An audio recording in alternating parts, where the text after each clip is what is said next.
آپ اکیلے ہیں. ہم جانتے ہیں کہ کسے کہتے ہیں آزادی. جیل کی مصیبتیں ہم نے برداشت کی ہیں. دارالعلوم کا یہ قیام آزادی وطن کے لیے کیا گیا ہے. جو آج کا فرقہ پرست اس کو مخالفت کرتا ہے وہ پاگل ہے, دیوانہ ہے. وہ جانتا نہیں کہ دارالعلوم کی در و دیوار سے آزادی وطن کے لیے کیا آواز نکل رہی ہے, جانتے نہیں. میرے بھائی یہ ہماری تاریخ ہے. میں اس تاریخ کو آپ کے سامنے پیش کرنے کے لیے میں نے یہ سمجھا.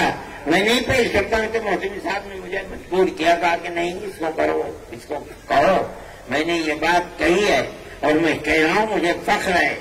یہ فخر ہے کہ آج آپ آزادی وطن کے لیے آواز نہ اٹھاتے, اور اگر آپ نے آواز اٹھائیے تو جس طرح آپ کو یہ حق ہے کہ آپ آزادی وطن کے اپنے سورماؤں کا ذکر, مجھے یہ حق ہے کہ میں اپنے سورماؤں کا ذکر کروں. اور میں یہ سمجھتا ہوں کہ انہوں نے جس زندگی کو پیش کیا ہے آپ اس زندگی کی تصویر کو پیش نہیں کر سکتے.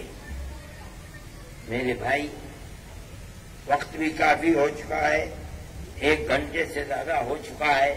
میں آپ سے کہتا ہوں کہ آپ محترم صاحب سے بھی کہتا ہوں کہ آپ اس تاریخ کو لکھوائیے, اور لکھوا کر کے بہت اچھے آدمی موجود ہیں. علماء دیوبند کی تاریخ ہونی چاہیے. یہ نہیں کہ اس تاریخ کو ایک کچوبر بنا دیا جائے اور وہ طرح طرح کے لوگ. یہ بتائیے کہ حضرت نانوتوی, حضرت گنگوئی, پیر ضامن علی شہید, ان کا کیا کردار رہا. پھر اس کے بعد حضرت نانوتوی اور حضرت گنگوئی رحمت اللہ علیہ کے تربیت یافتہ مجاہد آزادی. دارالعلوم کا سب سے پہلا ثبوت حضرت شیخ الہند, جنہوں نے حضرت گنگوئی اور حضرت نانوتوی رحمت اللہ علیہ سے کتابی علوم, قرآن و حدیث اور اس کے ساتھ ساتھ باطنی علوم اور اس کے ساتھ ساتھ آزادی وطن کے لیے کیا سیکھا اور کیا لے کر آئے. انہوں نے پھر کیا کیا اور کیسے کیسے شاگرد پیدا کیے, اور ان شاگردوں نے ملک کو آزاد کرایا, اور ان کی کیا تصویر تھی.